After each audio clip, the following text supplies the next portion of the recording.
안녕하십니까 순원 여러분. 계속해서 우리는 선교적 삶 그리고 선교적 공동체를 세우기 위한 40일 캠페인을 진행하고 있습니다.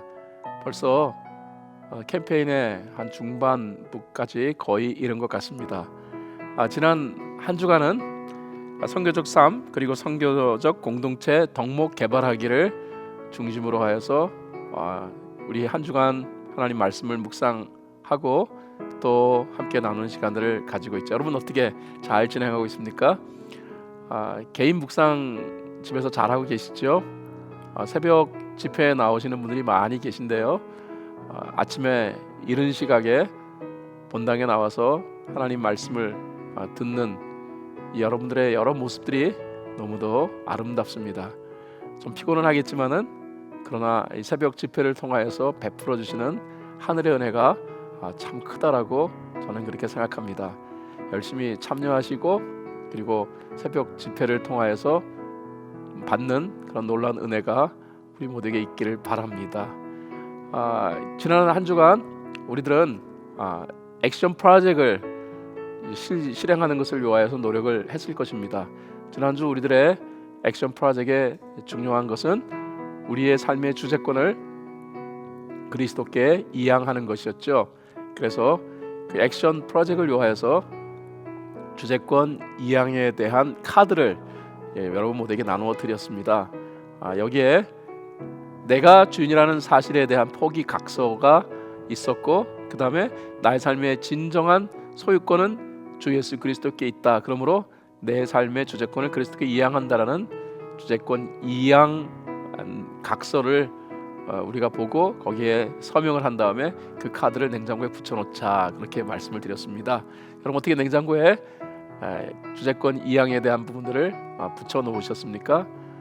그 내용을 보시면서 정말로 나의 삶의 주인이 예수 그리스도가 되심을 언제나 기억하고 예수 그리스도를 나의 주님으로 섬기는 우리 삶이 될 수 있기를 바랍니다. 이번 한 주간 동안 묵상했던 내용들을 여러분과 함께 살펴보고자 합니다.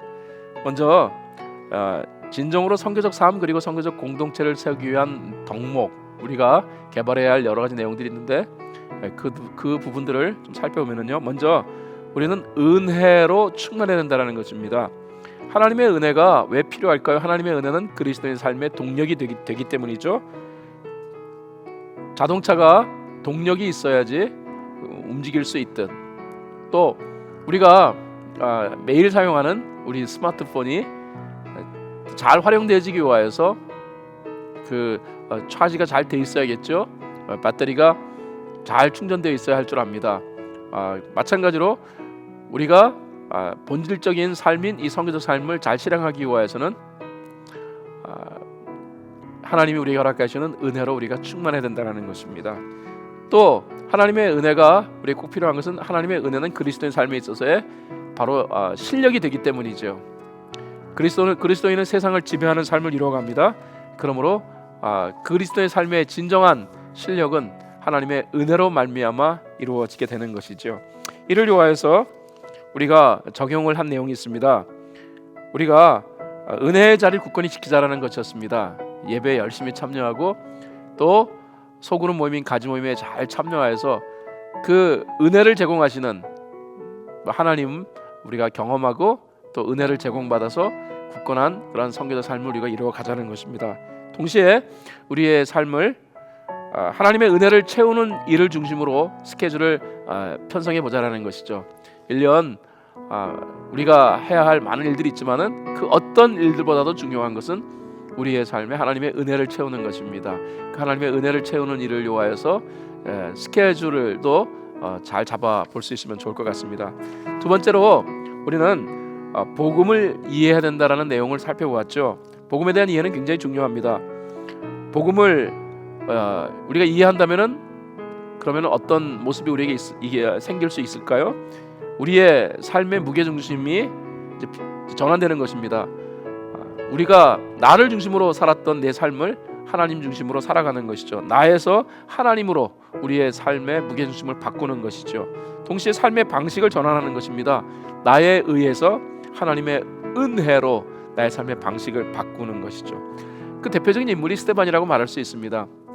스데반은 하나님의 은혜로 충만했던 사람이었습니다. 그리고 그 하나님의 은혜 때문에 또 자신을 박해하고 자신의 생명까지 노리는 사람들을 향하여서 원망과 그리고 불평을 표현하기보다는 그들의 삶을 향하여서 긍휼의 마음을 품을 수 있었던 것이죠. 그렇습니다. 복음을 이해한 사람은 삶의 방식이 바뀌어집니다. 이스라엘 백성들이 이제 출애굽해서 가나안 땅으로 들어왔죠. 이 가나안 땅에서의 삶은 젖과 꿀이 흐르는 그런 삶입니다. 젖과 꿀을 공급받는 삶이죠. 그러나 젖과 꿀을 가나안 땅에서 어떻게 공급받습니까? 이집트 땅에서는 사람의 수고와 사람의 노력으로 그 모든 것들을 얻을 수 있지만은 가나안 땅에서는 전적인 하나님의 은혜로 말미암아 그 풍성함을 누릴 수 있다라는 것입니다. 신앙생활의 핵심이 여기에 있는 거예요. 또 성경의 핵심을 정확하게 파악하는 것이 필요하다라는 것이죠. 여러분, 성경을 이해해야 합니다. 성경을 이해해야 우리의 삶이 종교 생활이 아닌 진정한 신앙의 삶으로 바뀌게 되어지는 것이죠. 종교 생활에도 사실은 고백과 형식 다 있어요. 체험도 있고 열정도 다 존재합니다만, 그러나 예수가 그리스도 되심이 신앙의 핵심이요 또 삶의 본질이잖아요. 그 본질적인 내용들을 어디서 우리가 공급받을 수 있는가? 그렇다면 하나님의 말씀이라는 것입니다. 그런 의미에서 정말로 복음의 삶을 이해하기 위해서는 하나님의 뜻에 우선권을 부여하고 또 하나님의 은혜를 구하는 자리에 서야 하며, 그다음에 성교적 삶을 본질로 삼는 그런 결단이 우리에게 필요하다는 것이죠. 여러분, 그러한 모습으로 지난 한 주간의 삶을 잘 이루어 가셨으리라 저는 그렇게 생각합니다. 그다음에 정말로 이 성교적 삶 그리고 성교적 공동체를 세우기 위한 이 덕목 중에 하나가 바로 신앙의 혁신을 시도하는 것이다라고 말씀을 드렸습니다. 이 부분은 굉장히 중요한 부분입니다.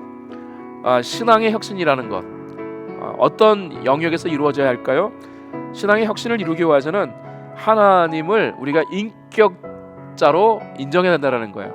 많은 그리스도인들이 하나님에 대한 믿음도 고백하고 하나님에 대한 그런 분명한 생각을 또 고백으로 표현하지만은, 그러나 많은 경우 하나님은 내가 원하는 것 그리고 내가 세워놓은 것을 이루어 주시는 분으로만 그렇게 여긴다라는 것입니다.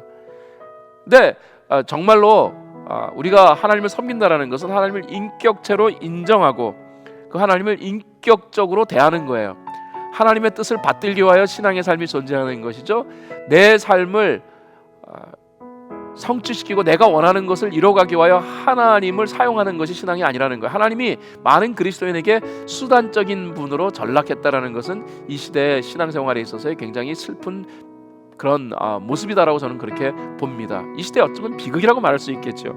그런 의미에서 하나님을 우리가 인격적으로 대하는 것이 필요하다라는 것입니다.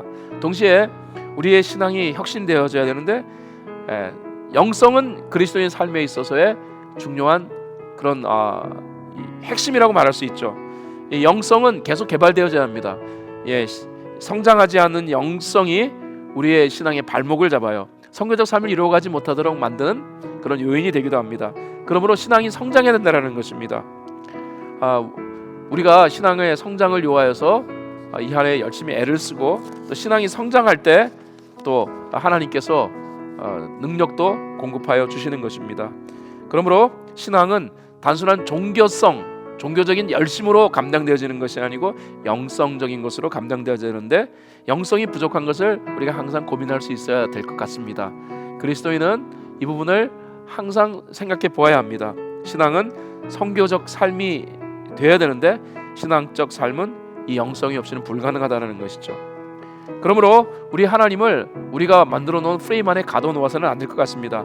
신앙은 하나님을 내가 섬겨야 할 인격을 가지신 분으로 인정할 때 신앙이 성립되어진다는 것이죠. 신앙은 영성으로 세워지고, 그러므로 우리가 영성 개발에 많이 힘을 써야 될 것 같습니다. 우리는 이 부분을 유하여서 다음과 같은 적용을 했습니다. 하나님을 알아가는 최선은 말씀을 접하는 것이다. 그러므로 작정한 이 성경 읽기 우리가 힘쓰자는 것입니다. 우리가 40일 캠페인을 진행하면서 이런 적용을 했었습니다. 하루에 3장씩 평일날 월요일부터 토요일까지는 3장씩 성경 말씀을 읽어가자. 그리고 주일날은 성경 5장을 읽으면은 1년에 한 번 성경을 읽게 되어진다. 성경 한 번을 읽어보면은 그 성경에 있는 그 진리들이 얼마나 크고 또 얼마나 깊은 것인가를 깨닫게 되어집니다. 그러므로 성경 읽기에 우리가 힘을 썼으면 좋겠습니다. 여러분 계속 성경 잘 읽고 계십니까? 여러분의 성경 읽는 것을 도와드리기 위하여 주보 안에 이 성경을 하루에 어떤 부분을 읽어야 될 것인가 되는 부분들을 정확히 넣었습니다. 이번 한 주 같은 경우는 창세기서를 우리가 읽는 것에 많이 주력했습니다. 여러분 계속해서 성경을 하루에 3장씩 그리고 주일 5장 이렇게 읽어 나가는 것을 통하여 올 한해 한번 성경 한 번을 통독할 수 있기를 바랍니다. 동시에 우리가 알아야 될 것은 영성은 가만히 있는다고 개발되는 것이 아니라는 것이죠.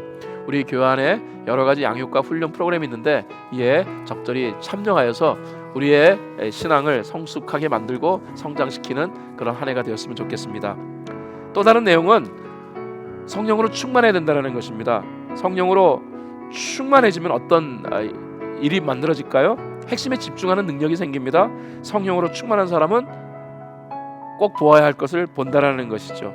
동시에 기준이 달라져야 합니다. 성령으로 충만한 자는 신앙의 출발선이 다르다라는 것입니다.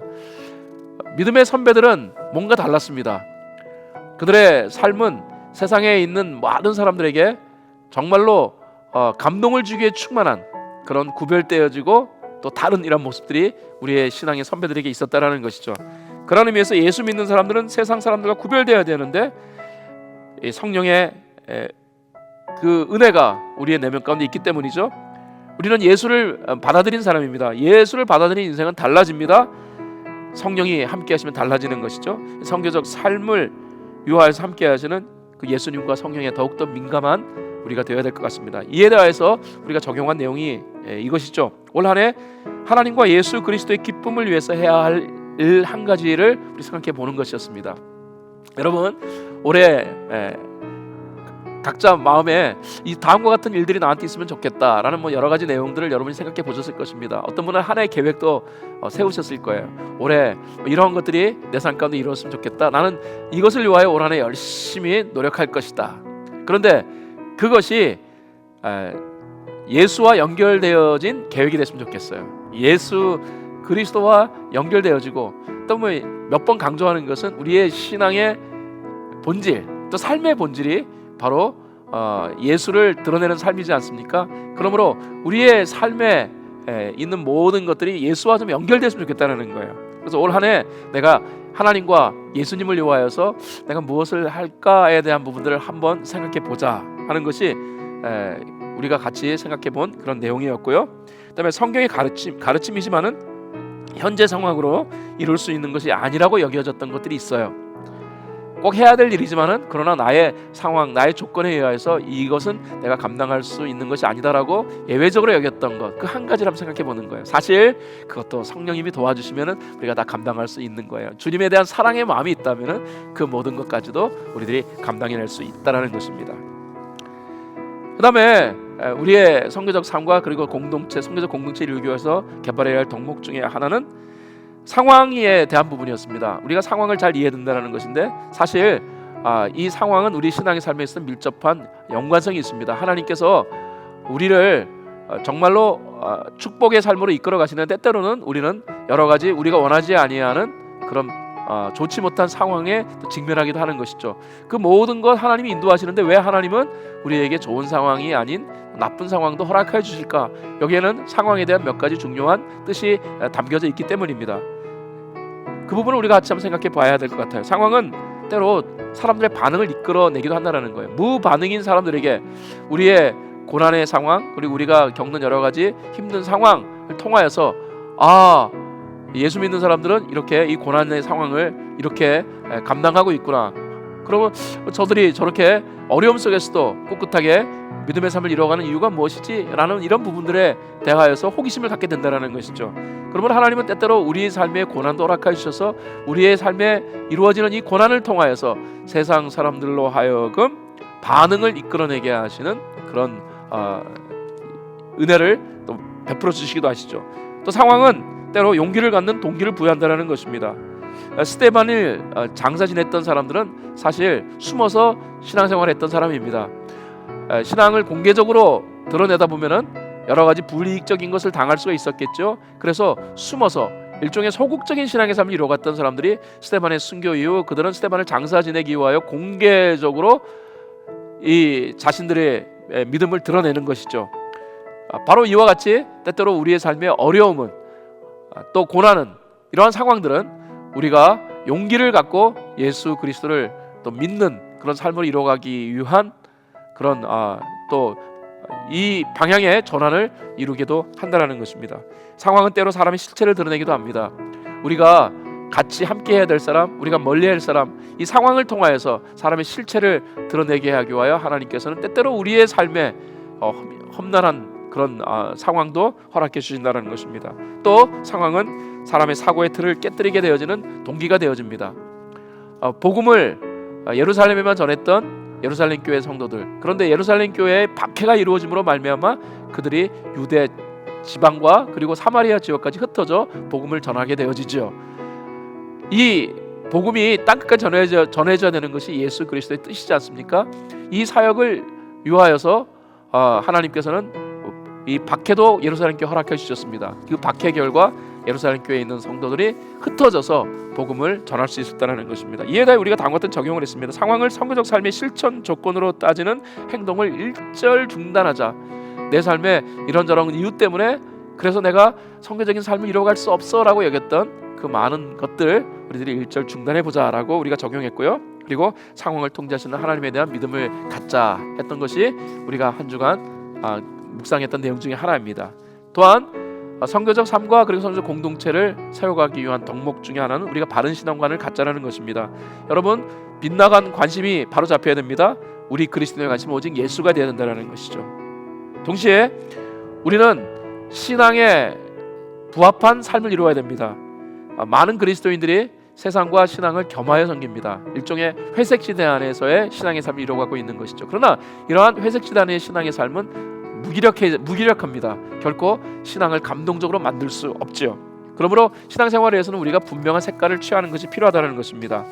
동시에 변화에 대한 무관심이 바로 잡혀야지 우리는 바른 신앙을 소유할 수 있는 거예요. 신앙은 체험이 목적이 아닙니다. 신앙은 변화가 목적인 거예요. 예수님처럼 살아가고 또 예수님의 모습을 우리가 또 세워가는 것, 바로 이것을 위하여서 우리 주님께서는 우리를 신앙 안으로 이끌어 주셨다는 것입니다. 존 스토트는 다음과 같은 말을 했습니다. 십자가를 묵상하면 변하고 싶어 미칠 것 같은 심정이 된다. 이게 정상이다. 현대 그리스도인들에게 예수님처럼 되고 싶은, 변화하고 싶은 이러한 모습이 있어야 될 것 같습니다. 우리 수원 여러분들께서 정말 예수님처럼 되기를 원하는 그런 열정의 모습들이 여러분 모두에게 넘쳐나기를 바랍니다. 그래서 우리가 적용했던 내용은 나의 관심사가 무엇인가, 나는 무엇을 올 한 해 최고의 관심으로 삼고 있는가 하는 부분을 살펴보자는 것이었습니다. 정직하게 나의 신앙의 방식을 살펴보는데요, 성경적인 방식인가 아니면 세상적인 방식인가, 아니면 성경적 방식과 세상적 방식이 섞여 있는 하이브리적 스타일의 신앙생활을 하고 있는가. 물론 하나님이 원하시는 것은 성경적 방식을 말하는 것입니다. 마지막 내용은 말씀에 대한 깨달음입니다. 여러분, 말씀을 명확하게 이해하지 못하면 우리는 성경적 삶을 이루어갈 수가 없어요. 말씀을 보아도 깨달음이 없으면 사실 그 말씀은 아무 의미가 없죠. 성경은 말합니다. 하나님의 말씀은 살아 운능력이 있다고, 그리고 좌우의 날선 어떤 것보다도 예리하여 홍과 관절과 골수를 찔러 쪼개기까지 한다라고 성경은 그렇게 말씀의 능력을 표현하고 있습니다. 이 말씀의 능력이 될 수밖에 없는 것은 말씀의 저자가 성령이 되시기 때문입니다. 성령께서는 하나님의 말씀을 통하여서 우리의 삶을 만들어 가시고 우리의 삶을 새롭게 하십니다. 그러므로 이 말씀을 우리가 가까이 해야 되는데, 그렇다고 말씀을 가까이 한다고 우리의 삶이 성경적 삶이 되는 게 아니에요. 말씀에 대한 분명한 깨달음이 있어야 된다는 것입니다. 에티오피아의 재정 관리를 맡았던 고위 관리자가 예루살렘으로 와서 또 예배를 드리고 그 다음에 자신의 고향으로 돌아가는 과정 속에서 그는 하나님의 말씀 이사야서를 읽습니다. 그러나 읽기는 읽었지만 그러나 그 말씀의 내용을 명확하게 이해하지 못했죠. 그때 마침 성경에 이끌려서 빌립이 그에게 이사야서에 있는 내용을 설명해 줍니다. 물론 그 이사야서에 있는 내용의 핵심은 예수 그리스도예요. 예수님이 그리스도가 되시고 예수님이 이 땅의 모든 사람을 위한 구원자가 되신다는 사실을 이사야가 표현하고 있는 것이죠. 그러나 이 이집트의 이 고위 관리자는 성경을 읽었지만 그 안에 있는 그 내용이 무엇인지를 명확히 깨닫지 못했습니다. 그러나 빌립을 통하여서 그는 이 말씀의 내용을 명확하게 이해하게 됩니다. 물론 그 빌립을 통하여서 말씀의 내용을 이해했지만은 빌립의 안에 있는 성령께서 이 말씀을 깨닫게 해주신 것이죠. 그 말씀을 깨달았던 에디오피아의 고위 관리자는 하나님 앞에서 이제 세례를 받기를 원합니다. 그리고 그 세례를 통하여서 다시 한번 그의 삶을 진정한 그리스도인의 삶으로 그는 회심합니다. 여러분, 말씀에 대한 깨달음이 우리 모두에게 있어야 될 것 같습니다. 말씀을 사랑하고 그리고 말씀 앞에 나오기를 언제나 기뻐하는 저와 여러분이 되어야 될 것 같아요. 여러분, 성경적 삶을 위하여서 말씀이 배제되어지고는 성경적 삶이 존재할 수 없음을 기억하고 말씀을 늘 사랑하는 우리가 되었으면 좋겠습니다. 이번 한 주간 우리들이 성경적 삶 그리고 성경적 공동체를 세우기 위한 덕목을 개발하는 일에 힘썼습니다. 이와 같은 덕목들이 바로 우리의 덕목이 되어져서 우리가 힘있게 성경적 삶을 이루어가는 그런 바탕을 우리가 마련했으면 좋겠습니다. 힘내시고 또 다음 주에도 열심히 이 캠페인에 참여하셔서 하나님이 허락해 주시는 깊은 은혜를 받아들이는 여러분 모두가 될 수 있기를 예수 그리스도 이름으로 축원을 드립니다. 감사합니다.